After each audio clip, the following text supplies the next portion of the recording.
শিক্ষক দিবস তো চলেই এলো 5ই সেপ্টেম্বর। তো বাড়িতে এরকম একটা বুক ডিজাইনের কেক তো বানানো যায়। Hi friend, welcome to my channel blessings cake. আজ আমি একটা কিভাবে বাড়িতে অতি সহজেই বুক ডিজাইনের কেক বানাবে সেই রেসিপি নিয়ে এসেছি, ডিজাইনই নিয়ে এসেছি। রেসিপিটা আমি একেবারে চকলেটে ভরা একটা কেক স্পঞ্জ ব্যবহার করেছি, ভীষণ সফট একটা চকলেট কেক। আর আমি স্পঞ্জের মধ্যেও অনেকটা পরিমাণ চকলেট দিয়েছি, তাই উপরের অংশটা একেবারে চকলেটে ভরে গেছিল। আমি কেটে দেখিয়ে দিচ্ছি। এটা 8x8 ইঞ্চির মোল্ডে বেক করেছিলাম। আর এটাকে আমি স্কোয়ার করে রাখবো না, রেক্টেঙ্গেল শেপ করব, যেমনভাবে বইয়ের শেপগুলো হয় সেই রেক্টেঙ্গেল শেপেই আমি কেটে নিয়েছি আর ভালোভাবে শেপ করে নিচ্ছি।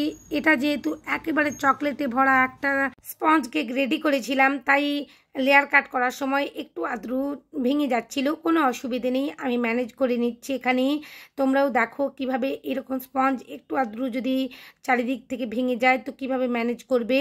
সোপ করে নেওয়ার পর সুগার সিরাপ দিয়ে, অবশ্যই সুগার সিরাপটা ভালোভাবে ঠান্ডা করেই সোপ করবে। আমার ক্রিম দিয়ে এখানে আমি যেভাবে ফিলিং করে থাকি কেকগুলো সেভাবেই ক্রিম দিয়ে ফিলিং করে নিচ্ছি। তোমরা অবশ্যই বাড়িতে এই ধরনের চকলেট স্পঞ্জ বানিয়ে কেক বানাতেই পারো, বাড়িতে সবাই খুব খুশি হয়ে যাবে। এরপর চকলেট গানাশ বানিয়ে রেখেছিলাম, গানাশটা আমি লেয়ারের মধ্যে দিয়ে দিচ্ছি। সামনেই তো 5ই সেপ্টেম্বর শিক্ষক দিবস, আমরা তো এরকম ধরনের একটা কেক বানিয়ে উপহার দিতেই পারি শিক্ষকদের। আমাদের শিক্ষাগুরু বা আমাদের বাড়িতে যে ছোট বাচ্চাদেরকে পড়াতে আসেন ম্যাডাম স্যার, তাদের কাছে তো আমরা এগুলো প্রেজেন্ট করতেই পারি। ওনারা খুবই খুশি হয়ে যাবেন। বাড়ির ছোট্ট ছেলে মেয়েরা ওরাও খুব খুশি হবে এরকম ধরনের একটা কেক স্যার বা ম্যাডামকে উপহার দেওয়ার পর।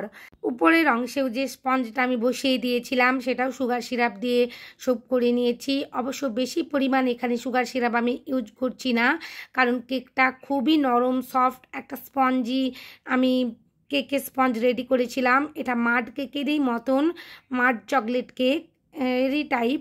আমি কখনো এই রেসিপি শেয়ার করব তোমাদের সাথে অবশ্যই। আর এটা বানিয়ে ফেলেছিলাম তাই শেয়ার করা হয়নি। আর ধীরে ধীরে দেখো আমি চারিদিক থেকে একটু করে সাইজ করে কেটে নেব, যাতে উঁচু নিচু যে জায়গাগুলো আছে সেগুলো একটা স্মুথ ভাব এসে যায়। আর বইয়ের যে একটা চারিদিক থেকে এফেক্ট থাকে সেই রকমই যাতে হয়ে যায়। অবশ্যই ক্রাম কোটিংটা একটু ভালোভাবে করে নিতে হবে, কারণ ক্রাম কোটিংয়ের পরেই আমরা ফিনিশিংটা একেবারে করে নেব যে বইয়ের কালারটা করতে চাইবো। তো ক্রাম কোটিংটা অবশ্যই করে ফ্রিজের মধ্যে 15 থেকে 20 মিনিট সেট করে রেখে দেবে। আর এই ধরনের ডিজাইনের কেকগুলো দেখতেও যেমন সুন্দর হয় আর এই রেসিপি অনুযায়ী করলে খেতেও অসাধারণ হয়। আমি যে ডেকোরেশনটা বানাচ্ছি তোমাদের যদি ভালো লাগে প্লিজ লাইক শেয়ার কমেন্ট করো। বাড়িতে অবশ্যই এই 5ই সেপ্টেম্বর একবার ট্রাই করো এই ডিজাইনটা। আর অবশ্যই আমার চ্যানেলে নতুন বন্ধু হয়ে থাকলে চ্যানেলটা সাবস্ক্রাইব করবার অনুরোধ জানালাম। পাশে থাকা বেল আইকনে ক্লিক করতে ভুলো না, যাতে সমস্ত ভিডিওর নোটিফিকেশান তোমাদের কাছে পৌঁছে যায়। আর লাইক শেয়ার কমেন্ট অবশ্যই করো বন্ধুরা, তোমাদের লাইক শেয়ার কমেন্ট আমাকে কাজ করতে উৎসাহিত করে। দেখো তোমাদের সাথে কথা বলতে বলতে কত সুন্দরভাবে আমার ক্রাম কোটিং করা হয়ে গেল। এরপর আমি চারিদিক থেকে ক্লিন করে নিলাম বোর্ডটা।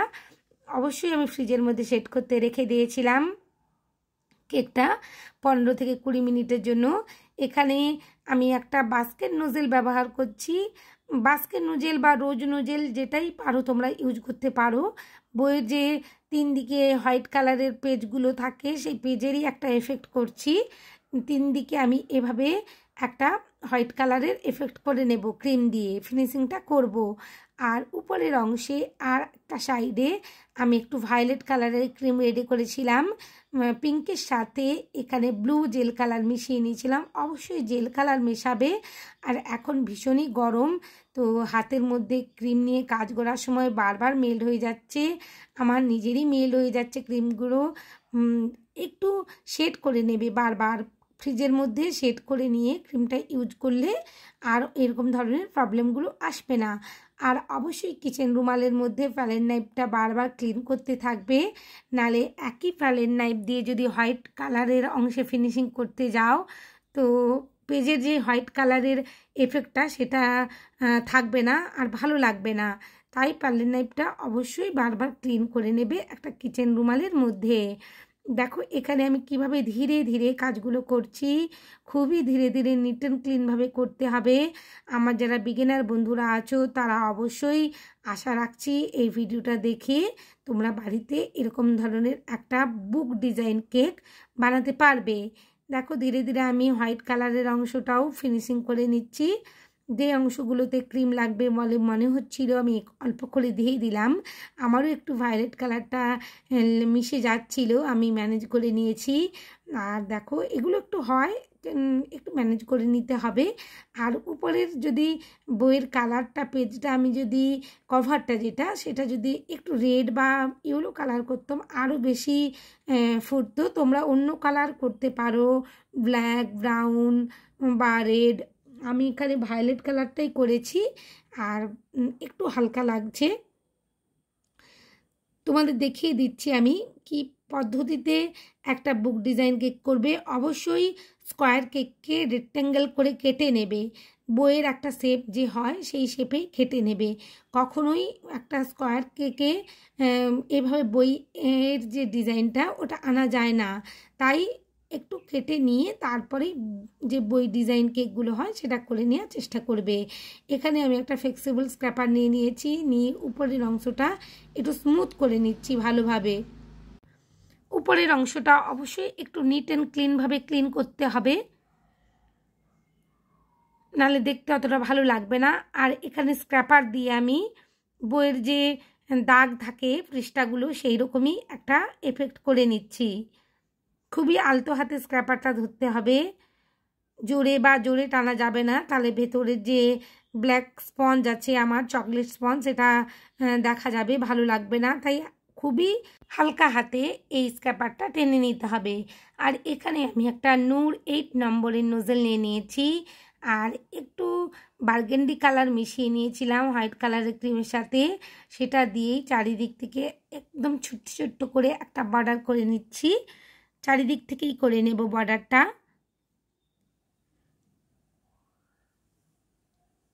তোমরা এখানে প্লেন ক্রিম দিয়েও করতে পারো, আমি এখানে নোজেলের ইউজ করেছি। এরপর বইয়ের যে একটা ধার থাকে কোণ থাকে সেইভাবেই আমি করে নিচ্ছি। সাইড থেকেও একটু একটু করে করে নেব ক্রিম দিয়ে কাজ। আর হাতের মধ্যে ক্রিমটা থাকতে থাকতে ভীষণভাবে মেল্ট হচ্ছিল, আর এখন তো ভীষণভাবেই গরম চলছে। আর উপরের অংশে দেখো আমি একটা ছোট্ট নোজেল দিয়ে ডিজাইন করে নিচ্ছিলাম, মনে হচ্ছিল ভালো লাগবে কিন্তু ভালো লাগছিল না ফুলটা। আমি পরে তুলে নিয়ে এখানে ফন্ডেন্টের কয়েকটা ফুল বসিয়ে দিয়েছি, আমি তুলে নিয়েছি। ক্রিম দিয়ে যে ফ্লাওয়ারটা করছিলাম খুব একটা যেন ভালো লাগছিল না, তাই ফন্ডেন্ট কাটার দিয়ে কয়েকটা ফ্লাওয়ার আমি এখানে কেটে নিয়েছিলাম। গ্রিন কালারের একটু ফন্ডেন্ট দিয়ে এখানে ফ্লাওয়ারের ডাঁটিটা করে নিয়েছি। আর এখানে পিঙ্ক কালার আর ইয়েলো কালারের ফন্ডেন্ট দিয়ে ছোট ছোট করে ফুল কেটে নিয়েছি। বইয়ের কভারের উপরে একটা যেন ফুলের যে তোড়া হয় তারই যেন একটা ফুলের বুকে যেন একটা আঁকা আছে ছবিতে, এরকম একটা এফেক্ট এনেছি। তোমরা এখানে ফুলও করে দিতে পারো নোজেল দিয়ে, কোনো অসুবিধে নেই। এরপর আমি হ্যাপি টিচার্স ডে লিখে দেব। ইয়েলো কালারের এখানে ক্রিম নিয়েছি, ক্রিমটা একটু স্টিফি রয়ে গেছে, অবশ্যই লিকুইড করে নেবে তোমরা। এরকম ধরনের স্টিফি ভাব থাকলে লিখতে গিয়ে বারবার উঠে আসে ক্রিমটা, আর লেখাটাও খুব একটা স্মুথ হয় না। আর একটু যদি স্মুথলি করে নিতাম আমি ক্রিমটা, লেখাটা খুবই সহজে হয়ে যেত। তার মধ্যেও আমি লিখে নিয়েছি হ্যাপি টিচার্স ডে। তোমরা এখানে গানাশ দিয়েও লিখে নিতে পারো, কোনো অসুবিধে নেই, চকলেট গানাশ। এইভাবে একটা কেক বানিয়ে এই 5ই সেপ্টেম্বর অবশ্যই স্যার ম্যাডাম বা বাড়িতে থাকা ছোট্ট বাচ্চাদের উপহার দিতেই পারো, তারা খুবই খুশি হয়ে যাবে আর তুমিও খুব খুশি হয়ে যাবে তাদের খুশি দেখে। সবাই খুব ভালো থেকো, অনেক কেক বানিও। অনেক ধন্যবাদ আমার ভিডিও দেখার জন্য।